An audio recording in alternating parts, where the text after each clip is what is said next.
Ассаламу алейкум туғандар, қандайсыздар? Назарыңыздарда қайрадан эле базар жоқ каналы. Бүгін 24 май 2022 жыл мен Бишкек шаарынын түштүк батышы Ак Ордо конушуна турам туғандар. Ушул жерден бери сатылуучу үй бар экен. Азыр сиздерге ошол жөнүндө маалымат бермекчимин. Биринчи эле болуп баруу жолун түшүндүрөйүн. Азыр мен турган жер Tagay би жана Акунбаева көчөсүнүн кесилишине турам туғандар. Бүгүнкү чыгарылыштагы сатылуучу үй ушул Tagay би көчөсү менен бир аз түндүгүрөккө басканда катардагы 3-чү үй болуп калат. Бул жерде сиздер Алымбек дүкөнүнө ориентир алсаңыздар болот. Ушул Tagay би көчөсү менен бир аз эле түнүктү карай басып барганда оң тараптагы 3-чү үй болуп калат. Анан бул Tagay би көчөсүнөн деле жана бул Акунбаева көчөсүнөн деле көптөгөн маршруткалар Бишкек шаарынын көптөгөн бурчтарына, негизги Сум, Ош базар, Политех окуу жайлар жакка барат тугандар. Автобустар, маршруткалар жана башка көптөгөн машинелер. Анда мен тугандар сатылуучуга карай жол алдым. Сиздер лайктан басып өз оюңуздарды комменттерге жаздырыңыздар. Алымбек дүкөнүнө ориентир алып бара берсеңиздер болот туган. Мынакей тугандар. Акунбаева көчөсүнөн 50 метрдей түндүктү карай басып келип, бүгүнкү чыгарышта сатылуучу үйдө жетип келип калдым. Бул мына сатылуучу үйдүн көчө тараптан көрүнүшү тугандар. Көрүп турганыңыздардай песка блок менен тосулган, көрүп турганыңыздардай ворот орнотулган.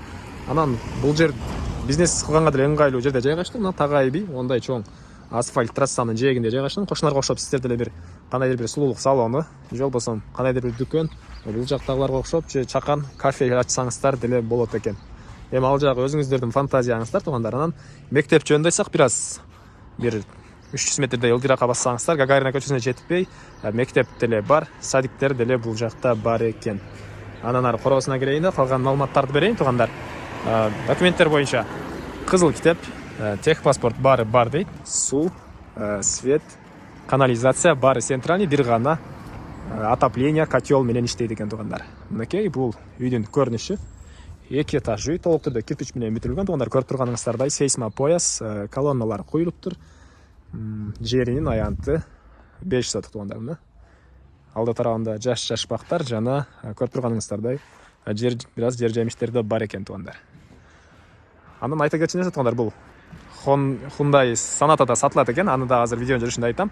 Азыр биринчи үйдүн ички тараптан сиздерге көргөзөйүн. Андан соң чыгып бул жактагы фундамент бар экен. Летний кухня же болбосо кандайдыр бир помещение үчүн. Булар жөнүндө маалымат берем азыр. Үйдүн ички тарабына кирип көргөзөйүн тугандар. Мына бул үйдүн чыгыш тарабынан көрүнүшү. Киргенде эле бул жерде чакан навес бар, бир кошка сыяктуу. Андан түзөтсөк, мынакей бул үйдүн негизи кирүүчү эшиги мына ушундай темир эшик орнотулуптур тугандар. Киргенде эле тугандар мына ушундай холл жайгашкан. Мына бул жердин дубалдары обой, потолок гипсокартон экен. Бул жерден биз калган душка, залга, анан экинчи этажга чыгып кете алат экенбиз.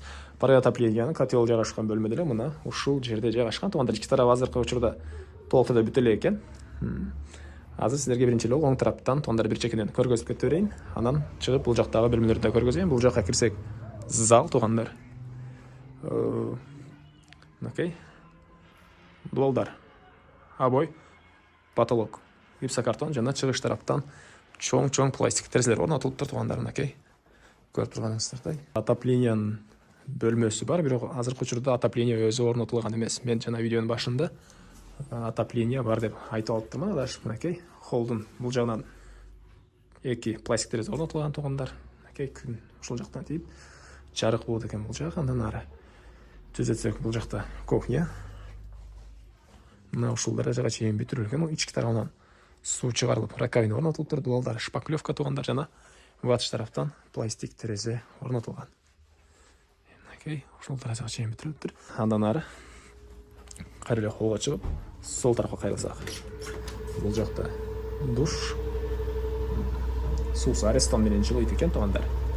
Ички тарабы мынакей ушундай көрүнүштө. Дубалдары кафель, пол деле кафель экен. Ички тарабына раковина орнотулуп, суу да чыгарылган тугандар.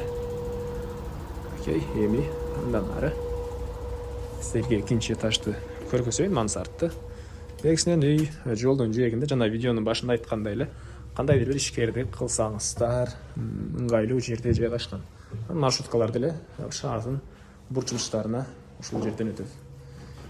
Окей, бул экинчи этаждын көрүнүшү тугандар.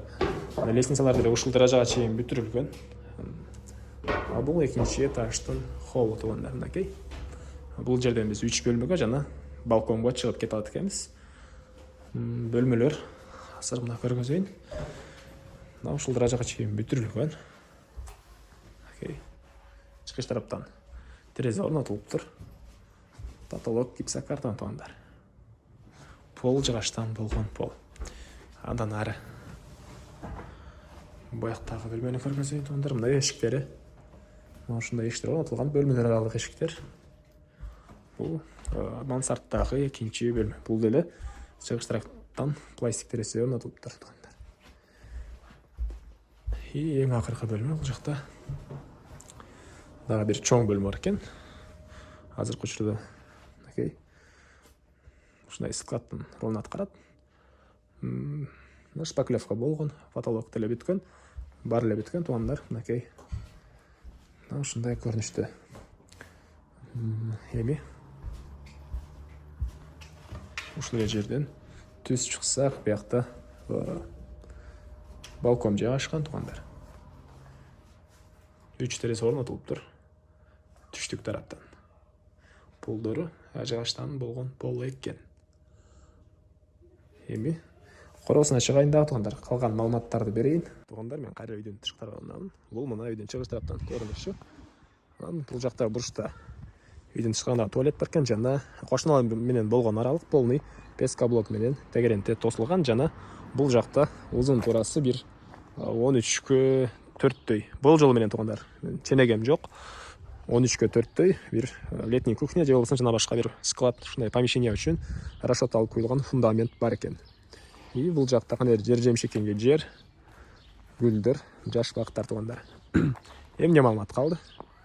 Бардык эле маалыматтарды колдон келишинче бердим окшойт. Дагы бир нерсе эскерте кетейин. Канализациялар келген туугандар, бирок киргизип алуу керек канализацияны. Азыркы учурда септикке коюлат экен.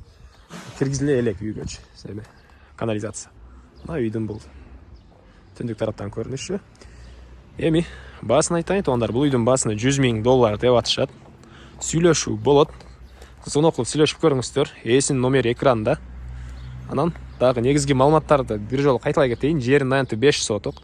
Документтер боюнча техпаспорт, кызыл китеп бар экен. Үй толук түрдө кирпич менен бүтүрүлгөн, жана сейсма поезд колоналары куюлган туугандар. Ахунбаева Тагай бийдин кесилишинде эле почти Тагай бийдин жээгинде жайгашкан үй туугандар. Баасы $100,000 сүйлөшүү болот. Анан ушул видеону достор менен, группалар менен бөлүшүп койсоңуздар, мага үй ээсине чоң жардам берген болосуздар, жана кимдир ушул сыяктуу үй издеген болсо, ошол адамга сиздер чоң жардам берген болосуздар. Анда эмесе мен сиздер менен коштошом туугандар. Кийинки чыгарылышка чейин саламатта калыңыздар.